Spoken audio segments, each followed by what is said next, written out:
Hello, my name is Karen Einstein, and welcome to the Independent Publishers of New England weekly broadcast show, Ask the Experts. Every week, we have the opportunity and the good fortune to speak with leaders in the field of independent publishing here in New England. We cover a wide variety of topics. The independent publishing industry is incredibly complex and a lot of fun. So sometimes we talk about publicity and marketing, sometimes we talk about copyright, sometimes we talk about getting your tax information correct if you're selling books at a festival. Today we're going to be discussing the relationship, the cooperative relationship, collaborative relationship between publishers and authors. And our guest today is Rona Gofstein of the Writers Business School, and I've just learned that her mom was a librarian, so I'm full of envy. And not only that, but a brilliant librarian. And so Rona and her friend Melissa Sherwin established the Writers Business School about 3 years ago now. They offer a variety of courses, which we'll talk about a little bit later. And again, today we're going to be talking mostly about collaboration between authors and publishers. 9 years ago, Rona published her first book, and in the past 9 years, she's published 6 novels, about a dozen short stories, and she's edited 7 or 8 different anthologies in the fields of romance, dark fiction, and retold fairy tales. So thanks so much for joining us today, Rona, and welcome. You're very welcome. Thank you. Okay, so we'll start. We have a number of questions here. We'll see how many we can get through. So how would you describe a joint venture between an author and a publisher? Well, a joint venture by definition is any sort of business arrangement in which 2 or more parties agree to, pool their talent or resources for the purpose of accomplishing a specific goal. And most authors don't think of themselves as being in that kind of relationship with their publisher. And I'm not even certain that the publishers even stop to think of it that way. It's not an employer-employee relationship, although there's payment and things like that. But it's really a mutually beneficial. One is not going to exist without the other, or certainly be as successful without the other. So it's important for both sides to realize, and this is true too, even if you're an author-publisher, that this is a very specific type of, and a very mutually beneficial type of business relationship. Mm-hmm. Okay, great. And how does return on investment play into the relationship? How do you start kind of with a clear understanding of what the situation is going to be, or how do you start that relationship? Well, you hope so. You hope to understand that everybody's going to make lots of money and get lots of return on their investment. You know, for the author, the return is on their time and their talent, and on the publisher's part, it's a return on their usually their monetary investment in addition to time, of cover design and editing and layout and all the pieces that are required for that, as well as for distribution. So what, the publisher's goal is to reach as many readers and bring, as many readers obviously to their business, to their website, to Amazon, whatever it is, as possible with each new release. And then the author too has his or her own goals around what they hope from this relationship, and as well as what they're going to invest, as far as their time, their skills, both before, during, and after the publication. Mm-hmm. Okay, great. And what are the key responsibilities of each of the authors and the publishers in this particular joint venture? Well, it's interesting. The publisher is responsible for the distribution, so making sure the book gets into the hand of readers in whatever way that happens, whether that's hard copies, e-copies, or both. They're generally considered responsible for the cover, art, the layout, the setup. These days, more and more of us as authors are writing our back blurbs, so that is sometimes a joint responsibility as a shared responsibility, depending on which one, which way the publisher prefers it. The author is responsible for meeting deadlines, making sure that the book is in and any edits are in, that sell copy is returned, and that the author has a marketing plan for the months leading up to the release, and then I would say 3 to 6 months at least after the release. The publisher may be responsible for also choosing the book launch date and getting it up early in sales places, the online sales places, Amazon, Barnes & Noble, so that pre-sales can happen, which is what puts us all on bestseller lists and leads to a successful launch. So the publisher may be doing some marketing, but as we know, especially in independent and small publishers, most of the marketing is going to fall to the author, especially at the beginning. As an author, our goal is to be a reliable, money-generating, best-selling author for our publisher. Melissa and I always say, we want to be our publisher's best-selling author ever. That's the goal we set out for when we sign a contract with a publisher. We want to be their best. We want to be the best return on their investment. We want to grow this joint venture together. That's a fantastic perspective. I never really considered it that way, but that's I think that's a really healthy way of looking at kind of both sides of the equation. I've been speaking with a number of members in the last week about about the value of coming to the events and about different sorts of marketing. And I would say that one of the things that most of the members that I've been speaking to recently are concerned about is marketing and publicity. It's something that you're writing a book and you're really excited and you've got your audience in mind, and you think about who you're trying to write to. But then, marketing, it seems, has changed a great deal in the last 10 years, and thinking about how to reach those authors is those readers, your potential readers, is quite difficult. And you mentioned also a timeline. So could we just quickly diverge a little bit from the topic of the collaboration and focus a bit on what an author should keep in mind in terms of their marketing? And not only because I've been speaking with a number of authors who've expressed kind of anxiety and interest, and anxiety about and interest in how to deal with marketing, but also because a number of the small independent publishers that we've been working with have mentioned that they really don't want to work with authors unless the authors have a marketing plan. And that marketing plan means you're considering your target audience when you're writing. You're thinking about who you're writing to. It includes, you're thinking about the channels you're going to use. You're thinking about the timeline. You're thinking about when your release date is. So what are some of the other things that an author really should keep in mind for their end of the marketing? Well, one of the first things I would say is don't think about marketing when you're writing. Oh my gosh, as if it's not hard enough to finish a novel or a short story. Worrying about who's going to buy this book. And I've seen it happen, completely tie an author in knots. And actually, I've recently been talking with self-published authors, and they find that the longer they're in self-publishing, sometimes the harder it becomes to just be the author. And not worry about, oh my God, will this book sell? But, for all the changes that have happened in marketing, as far as, and the changes that have happened are the ways we can reach potential readers, potential customers, which we tend not to think of the word customer when we think of a reader, but that's what they are. Marketing is about when you market, you're sending a message to address your buyer's needs or desires. So in this case, your readers. Because readers, none of us buy what somebody sells.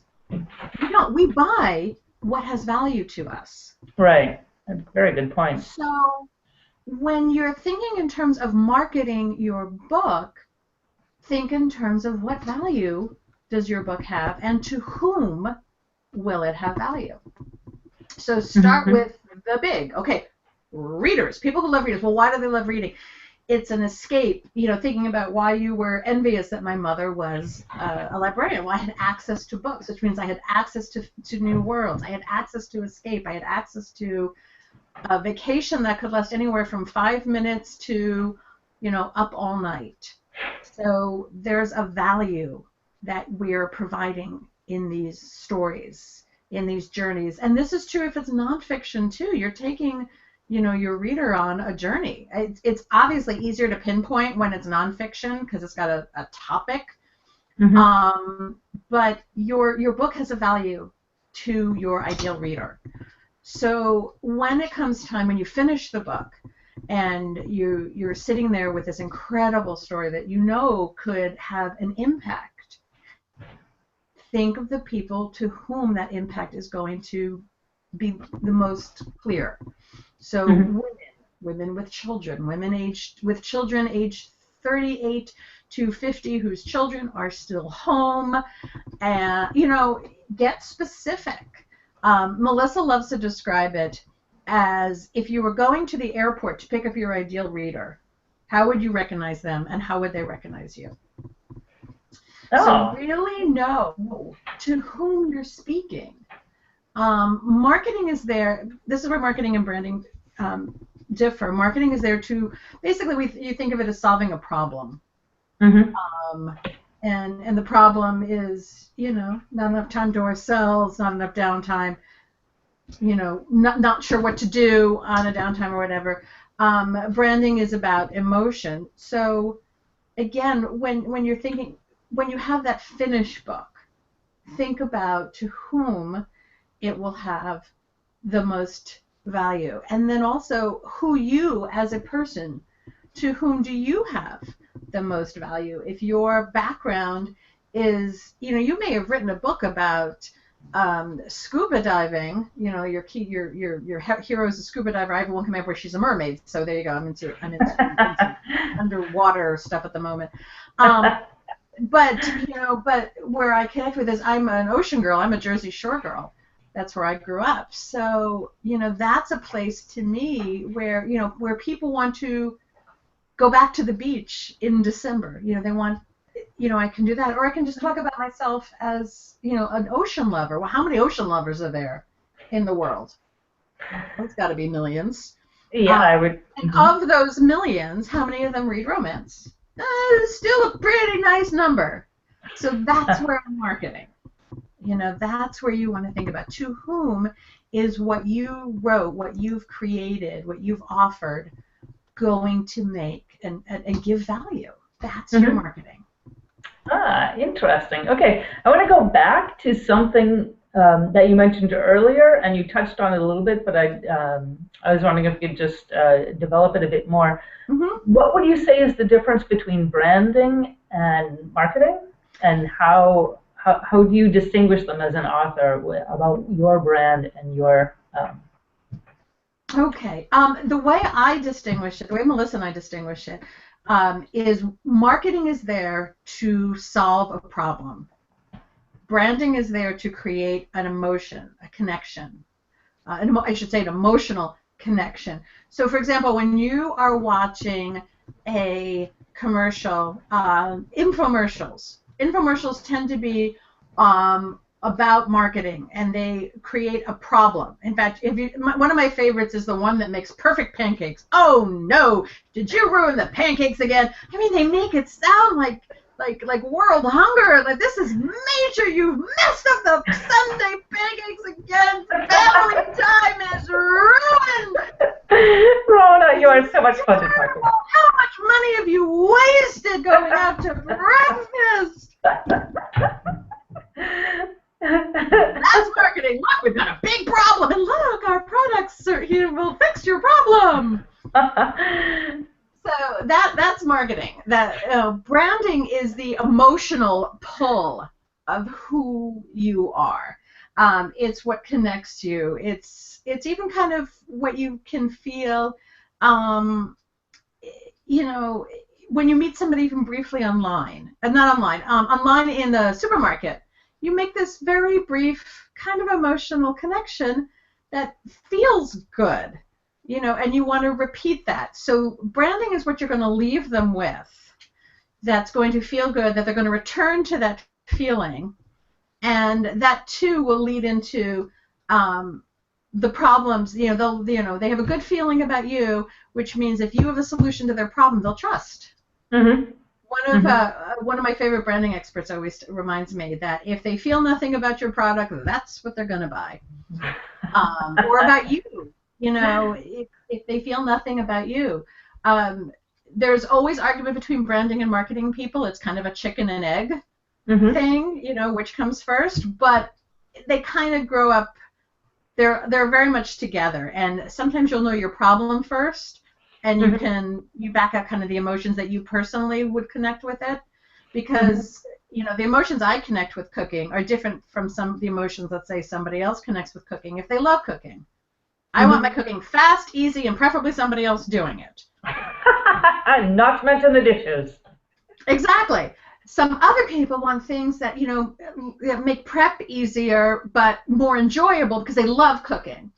So same end result, but I'm going to connect with it if it's fast and easy, and this will, and they'll connect with it if it makes it enjoyable. So that's where you start with the same problem. And this is where your emotion has a difference.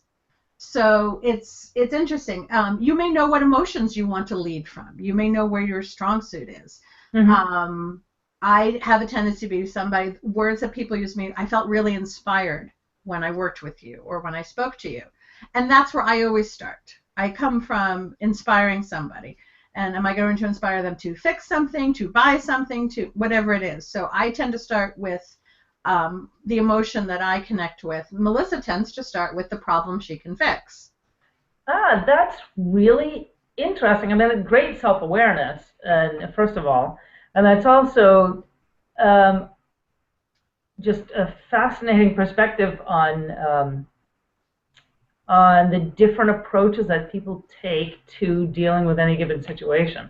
Absolutely. And whatever is your strong suit, start there. If the thought of being emotional about your book or about selling your book kind of makes you go,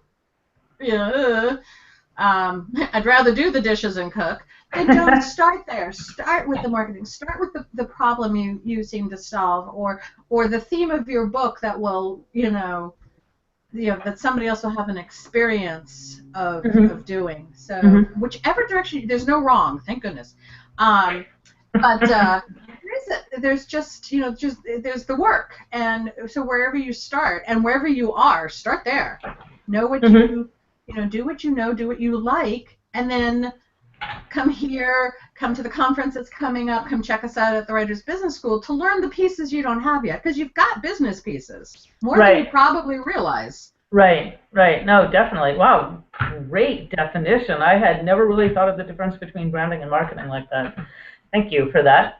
You're welcome. And then to touch back on something that we mentioned earlier on the subject of collaboration between authors and publishers, and we did talk about this earlier, but just to get a little bit more a tighter kind of clarity and definition, or to rehash it, what would you say are the author's main goals and the publisher's main goals in working together and collaborating, and how do those goals complement each other, and how do they work together?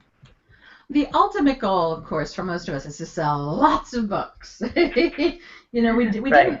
If we just wanted, one or two people to read it, we would have just emailed it to them, and that's it. Right. And that's fine. I know writers I have actually met writers who don't want to be published. They don't want the public to see their writing. But most of us obviously have greater aspirations for our little babies. So. As an author, your goal in your joint venture partnership is to be, as I said, a reliable, money-generating, best-selling author for your publisher. And the more successful you are at doing that, the more money your publisher is going to be willing to put into you. They'll be willing to feature you on the page. They may do, web interviews like this with you, and spend their time, which, any publisher, no matter how big or small, has a limited amount. So they're going to want to spend more of their time and possibly their hard-earned money on your books because they know that when they do it, you're going to work hard for it and you're going to use it to both of your best advantages. Great. The publisher's goal is going to be not only to sell books, but to reach as many potential future readers, because their job is not just to sell your books, obviously, but every book. So Right. if you have a publisher who, you write women's fiction or you write horror, the better the authors you hire are at their marketing, the more it's going to generate, not just for that one book, but it's going to generate exposure for your publishing company and for the other books in your catalog. Melissa and I have a class coming up towards the end of this month, before the conference. We're actually going to run it again after your conference. And your theme actually helped us to really crystallize what we wanted to teach, and it's called Creating a Collaborative Business Relationship between publishers and authors. And one of the things we're going to teach in detail is how to monetize every sale for future sales. How and this includes if it's an aftermarket sale. So, for example, if somebody asked us recently, well, what happens if somebody buys your book used? Well, nobody makes money on it. Well, there are actually things you can do in the book, whether it's ebook or print book, that will call them back to your website, to your Facebook page, so that every time your whatever type of sale happens, you're benefiting both the author and the publisher, so that both can grow together. Because the better a publishing house and author is with, obviously, it's a little more prestigious. I love, you want your authors to say, I love working for them. I want to give them all of my, future releases.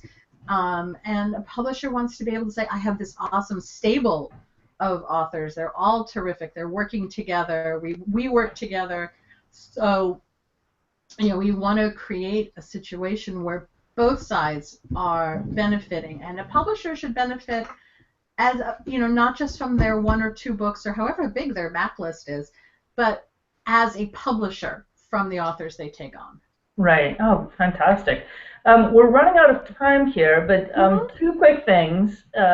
First, you're going to be, would you like to mention a couple of things about this course, the dates? Sure. We're going to have the page up list. There's our course list page. It is not up yet. I should have it by the end of the week, and I'll get a link out to our, see, these are some of our awesome classes, platform and platform development. But the collaborative course is going to start Tuesday, September 27th. It will be a 3-week class. Normally, we charge, we average it at $40 an hour, so a 3-week class is $120. We're going to do a discount for $99 for the whole course. And we're going to run it, I said, starting September 27th, and then we'll do it again after the conference because we're going to be there. Yes, that was my next question. Yeah. Would you like to, you're going to be doing a session at 3:15 on Friday, October 21st, right? We are. Okay. And there it is. The 3:15 sessions are 2 sessions, and ours is on publish, or I can't remember the word we use, Privish. Privish, right. Privish, that's the one. So we're going to be there that day, and then actually we have a second commitment on Saturday, but I will be there as well on Saturday to talk with authors, to talk with publishers, and answer more questions, anything I can help with on creating that. Because one of the things you said was you want, publishers don't want to take on a writer who, the book may be great, but if they don't know how to market it, it's going to sit there looking great and not reaching readers. So I'm happy to and looking forward to talking with some of these publishers on how we can work with their authors, how they can say to their authors, we want to take your book, but you should probably take this class. Right. So that we're helping and supporting the publishers to be able to take on authors who are more business savvy. Right. Because, let's face it, the publishers don't have time to teach business to the authors too, but that's what we do. We're here for that. Yeah, and I'm glad you mentioned that because I've spoken with a number of publishers who really have been a little bit frustrated about exactly that. about, the number one thing I've heard is, will you please do your homework? Kind of look up what's involved, look up, the different aspects of what goes into publishing, and be open to negotiation, because it's a complex business publishing a book. It is, but unlike the complex process of writing a book, once we can teach you, once you start learning these pieces, they're not going to change from book to book. Exactly. You may add or subtract things, but marketing has a definition, and branding has a definition, and platform, and social media plans, and year-long blogging. You can tweak it. We can show you how to check your numbers, see what's being successful. So have you seen that wonderful Adobe commercial where we need a hashtag? They don't like the colors. They don't, where's your marketing money going? We want to make sure authors and publishers can do that, can market, and there's an old joke in marketing about 50% of your marketing budget isn't doing you any good, but you don't know which 50%, so you can't stop doing anything. Rona, it is always such a pleasure to talk with you. It is always such a pleasure. Welcome. Same here. It's great to be here, because this is for Melissa and I, this is our goal, is to help writers have strong writing careers, to be able to keep writing, and not give up on this dream. And independent publishers make that possible for so many of us. Yeah, independent publishers are wonderful. Let's keep them alive. Let's keep them going. So once again, we're here with Rona Gofstein on the Independent Publishers of New England's weekly show, Ask the Experts, every Thursday at noon. Rona will be joining us at our annual conference, our sixth annual conference in Portsmouth, New Hampshire on October 15th. Lots of events coming up. October 21st, Friday, October 21st, Saturday, October 22nd. Other events which are coming up are the New England Library Association's conference, which is going to be in Danversport on the 20th and the 21st of, I'm mixing it up. On October 16th through 18th, that week of October is extremely busy. We have October 15th, the Boston Book Festival, where the Independent Publishers of New England, we have a panel, and we're going to be discussing different formats and different business models of independent publishing, everything from self-publishing to traditional publishing and hybrids and vanity publishing, etc. So that's the Boston Book Festival, and we'll have a booth there as well, and author signings. And then on the 16th and to the 18th of October is the New England Library Association. There are so many events. Go to your website. Go to the website. Have a free weekend. Go to an IPNY event. We're closing the week of October with 21st, 22nd, where Rona will be at our annual conference. In September, on the 21st of September, in Rhode Island, we have the New England Independent Booksellers Association event. Again, author signings. It's a brilliant event if you haven't been. Great place to meet booksellers of all sorts. Great place for networking. So that's coming up. That's the first one coming up. So we have a number of events coming up. Look at the website, and it's all very clearly written out, much clearer than I just presented it. Organization is fun, and we love volunteers. So we're working on our communication systems. If you've been trying to volunteer and haven't quite gotten to us, then our apologies. We had a bit of a tangle with the digital situation, and we're sorting it out. So we'd love some help. There's a lot to do, and we're working with just brilliant people like Rona. So join us again for IPNY's Ask the Experts. Very good place to find any information you'd like is Facebook. We have the members page on Facebook, the IPNY members, and also a general Facebook page for the Independent Publishers of New England. So send us a message on either of those places, and we'll get back to you as soon as we can. So thanks again, Rona. It's so great to talk with you. You are informative and fun. Thank you so much. Yeah, combination. Okay, great. And our producer is Charlotte Pierce, downstairs at the big computer. And there she is. Quick smile, and then we get the Hit Me logo again. All right, and let's see. Any other notes from? I don't see any other notes. Okay. So thank you again, and we hope to see you next week. And we'll just kind of sing a little ditty and tell our producer to